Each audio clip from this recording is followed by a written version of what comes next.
dream experts joining us. Esteemed experts, this way, please. Ahem. Now, if anyone has any questions, please feel free to ask them. They must be dream experts from another land. Great! Oh, I have a question. Me first! Me first! No rush. Everyone, please line up and ask in an orderly fashion.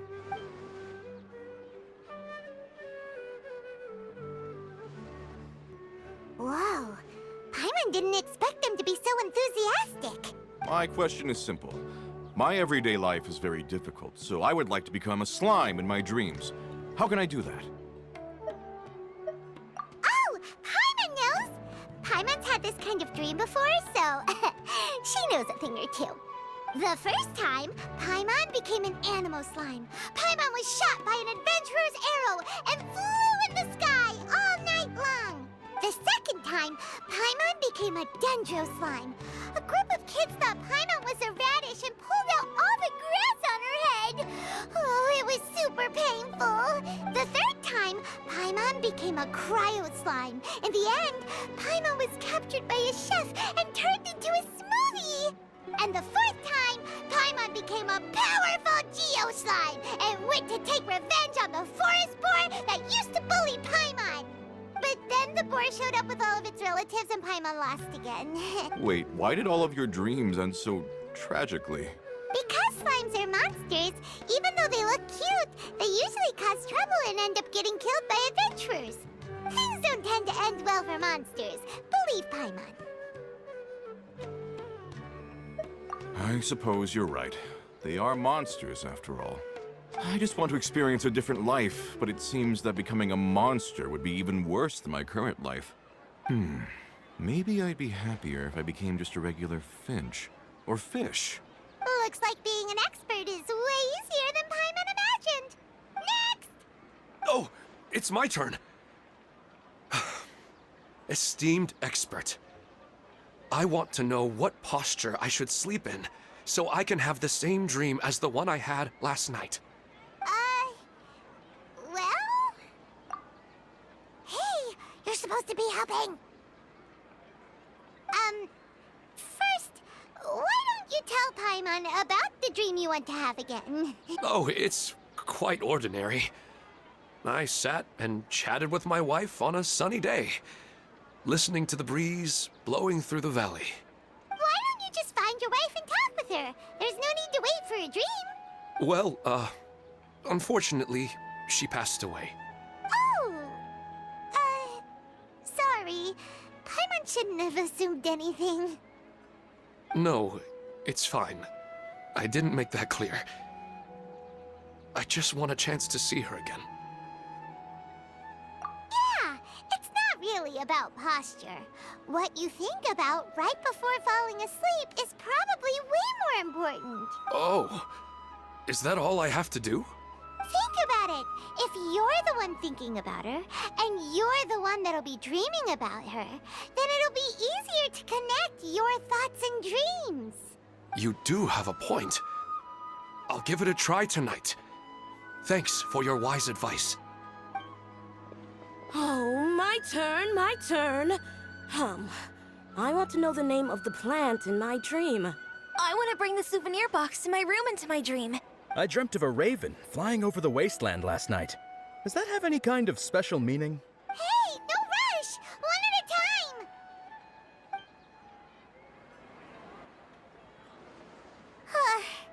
Their questions were way too difficult. We don't actually know anything more than they do. We're just more experienced dreamers, that's all.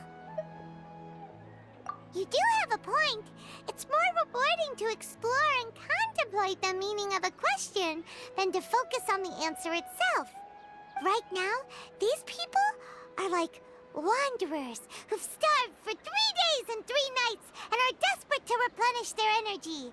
Any explanation they get now is like pure sustenance to them, no matter how good the explanation really is. Oh, and now that Paimon has said that, you know who comes to mind? Bingo! If she was here, she'd probably be making some similar analogy. Unfortunately, she's super busy right now and may not have time for gatherings like this. Dear experts, we have another guest who would like to consult you. But you saw how we answered all the questions just now. We're not really all that knowledgeable. Ah, but this guest is rather special. My question is, why didn't you immediately tell me about such an interesting place? Huh? Nahida, how did you get here? Interesting events like a moment of dreams don't happen every day after all. No matter how busy things are, I'd still set aside some time to check it out. Anyway, I really didn't expect to meet you here. Oh, right! If there's anyone that understands dreams, it's you! You should be able to help us answer all these questions. You're not wrong. All right, they can ask me anything. The more interesting, the better.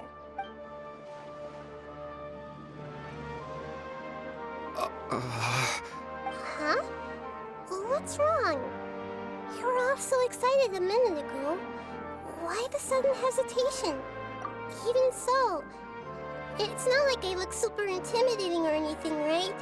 And in terms of reputation and renown, you've also done many great things in Sumeru, yet they didn't even flinch at you. Alas, the interesting questions have all vanished in an instant. It appears I'm the one spoiling the fun here. I'll see myself out. That's not true, Nahida. I don't want to get in the way of the original purpose of a moment of dreams, which is to let people gather here and freely share their marvelous dreams. Now the atmosphere here is like water poured into a container. The water is more secure and settled, but it has lost its free-flowing nature from the river. I just want it to be another drop in the water, not the cold and restrictive container. She's sulking. Hey! It's all right, everyone! No need to be shy. The Dendro Archon is really nice, so please just go ahead and ask. Otherwise, she'll leave. All right. I'll give it a try. Oh, it's the slime guy. Hey, drop the nicknames, would you? Besides, I don't want to become a slime anymore. Maybe a finch or fish is more suitable for me. I see. So you want to become a small animal in your dreams, right? Why do you think that sounds good to you? I guess I just want to experience something different. My everyday life is nothing but the same. The sky is right above me and the ocean just over the horizon, yet I remain caged in a life of monotony. So you want to experience something new in your dreams? Sorry, I'm getting a little confused. Why don't you seek out some new experiences in real life? Because if I don't work, I won't have any Mora. Sure, I don't want to be out hammering nails and cutting wood every day, but I have aging parents and young children to take care of. By the time this all dawned on me, I realized that my life has already been filled to the brim by trifling matters, and I have no more freedom. But if that's the case, then even if you became a flying bird or swimming fish, you will still be hammering nails and cutting wood in your dreams. The reason is you've already been caged. It doesn't matter what your physical body turns into. Your mind will still be stuck in the same predicament. Really? That sounds pretty terrible. Then what should I do? I don't know everything that you're going through, but how about replacing your hammer? Huh? Replacing my hammer? That's right.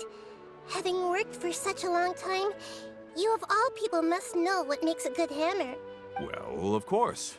A good hammer needs to be heavy enough to drive the nail in with just a couple taps, and the handle has to have a good grip to it, not too smooth. Come to think of it, I haven't replaced my current hammer in quite some time. You should replace it. Then decorate the handle with something you like. Maybe some ornaments, fur, or hard leather wrapping. Then, write the names of your children on it. That makes sense. I think it'd give me a good boost of energy at work. A new sense of adventure often begins with the little things in life. You don't need to become a bird in the air or a fish in the sea. You only need to do your best in life and all those things you cherish will become your source of happiness. Yes.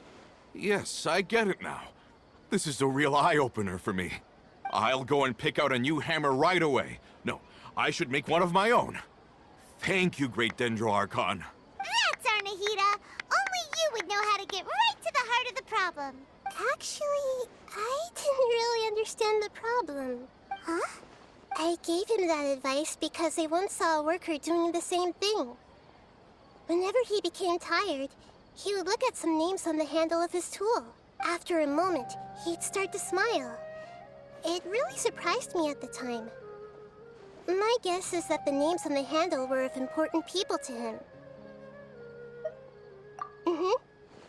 After observation, I know this kind of behavior motivates people. But why is that? Is it because of excitement, anticipation, or helplessness? I really don't know. And even if I could know what's going through his mind, it's still difficult to fully grasp his feelings. Oh, Paimon gets what you mean. Huh. Paimon had no idea it takes you so much effort to understand these kinds of things. That's why I was a bit nervous just now. But luckily, seeing his happy face in the end reassured me that I didn't say anything wrong. Don't mind me, though. This is just my way of learning. Hey, don't forget about Paimon! Everyone knows that Paimon's also super skilled at reading people's feelings. Thanks, you too. That makes me feel a lot better. Let's move on to the next question, shall we? I already asked the experts my question earlier, but I wanted to hear the Dendro Archon's response too. What should I do if I want to see my deceased wife in my dreams every night? Longing for the deceased. Even if you keep reliving those beautiful memories, it'll only highlight the emptiness in your real life. If your wife were still alive, she certainly wouldn't want to see you like this, would she? No, I suppose not. But our time together in my dreams is not just reliving our past together. I don't know. Maybe it's because I miss her too much. But it's really as if she had come back to life in my dreams. She even remembers each and every dream. After I wake up and then continue dreaming again later, we can pick up our conversation right where we last left off. That's really amazing. Statistically speaking, continuous dreams are extremely rare. It's almost as if my wife has obtained a second life in my dreams. But the more vivid she appears, the emptier I feel, and the more painful it is when I wake up. I don't know whether to call it a blessing or a curse. Maybe all of this is rooted in your deep longing for her. Were there any unresolved matters or regrets between the two of you? I don't know. I suppose my biggest regret is that I couldn't spend the rest of my life with her. I really felt like I was ready to move on. I wouldn't be so hesitant now if it weren't for these hyper-realistic dreams I've been having. Huh. You know, they say that whatever's on your mind is what goes into your dreams. But dreams are, and will forever be, just dreams. We are people living in the real world. It's not good to be overly obsessed with dreams. All it'll do is fill up your mind and eat away at your thoughts. Yes, I know. That's why I'm also a little disappointed in myself. I still need to take care of our child. And it's probably not good to let her see me in such a state. Anyway, thanks for your advice, Great Dendro Archon.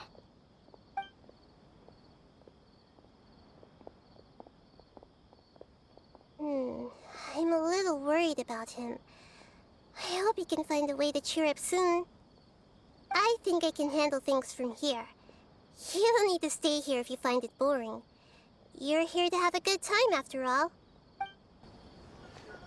Are you feeling any better now? Yes. I think the Dendro Archon made a really good point. I need to stop dwelling on my wife like this and move on with my life. Now that I think about it, my wife and I always meet at a familiar place in my dreams. I know where that place exists in reality, but it's a bit far and dangerous. I don't dare to go there on my own. But at the same time, I feel as if I should go and have a look anyway. Perhaps I'll be able to move on once I see that there's nothing there.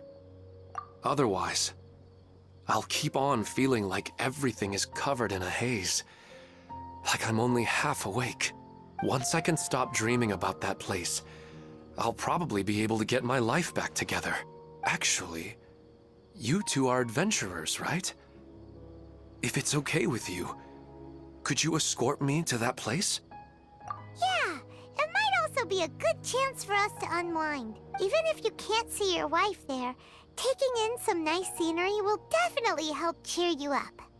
Yeah, I hope so too. All right, go ahead and get yourself ready then.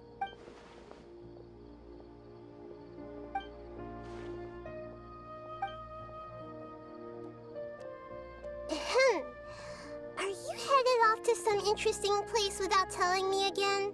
Huh? Wait, aren't you supposed to be answering questions? I just finished, and I really got a lot out of it. So many interesting and novel thoughts. Anyway, it looks like you're going somewhere. Why don't you take me with you? Oh, there's no need to trouble you, great Dendro Archon. I imagine you must have many other important things to deal with. No need to stand on ceremony. Besides, I wouldn't have asked to come along if I didn't have a good reason. I wanted to use this opportunity to discuss with you some things that are puzzling me right now. Huh. I didn't know the great Dendro Archon could become puzzled too. I'm not all that different from you, you know. All right, let's go. We can talk on the way.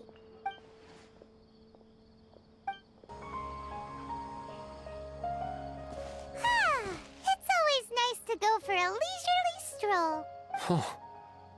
Do adventurers often go to places like this? Huh. I guess so.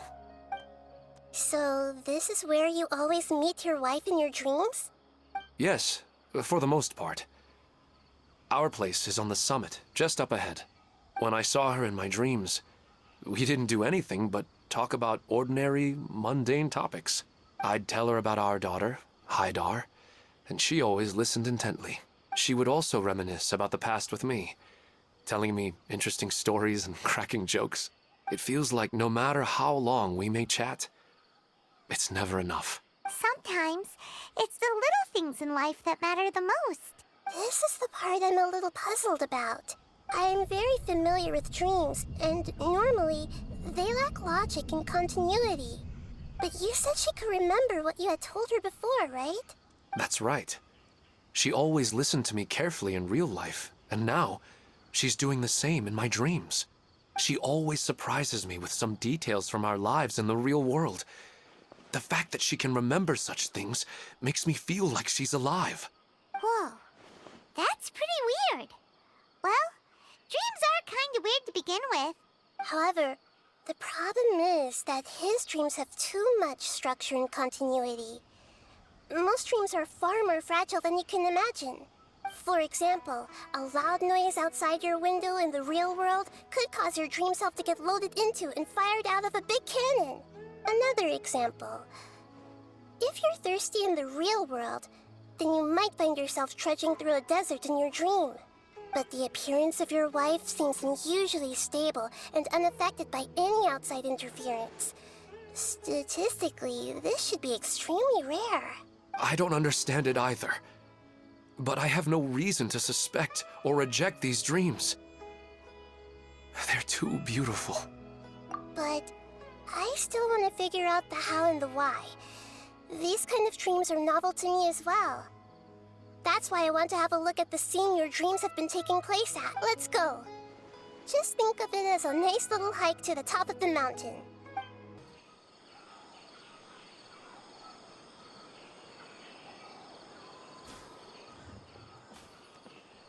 The scenery here is amazing! It also seems like a great spot for eating snacks and taking a nap. Paimon wouldn't mind spending some time here anything strange about this place. I do not plan to deny the power of longing. Such an intense but unquantifiable emotion could indeed have the power to organize dreams. His wife must be a really amazing person. Huh? Wait, where'd he go? Oh, so you were waiting for me here? Well, guess what? I've brought someone amazing with me today. When the Dendro Archon said she wanted to come with me, I could hardly believe it. I'll bring Haidar once I'm more familiar with the way here. She's been telling me that she really misses you. Huh? What's wrong with him? There's nobody there. Wait, Minar. Don't go that way. It's dangerous. Uh-oh, he's gonna fall! Catch him!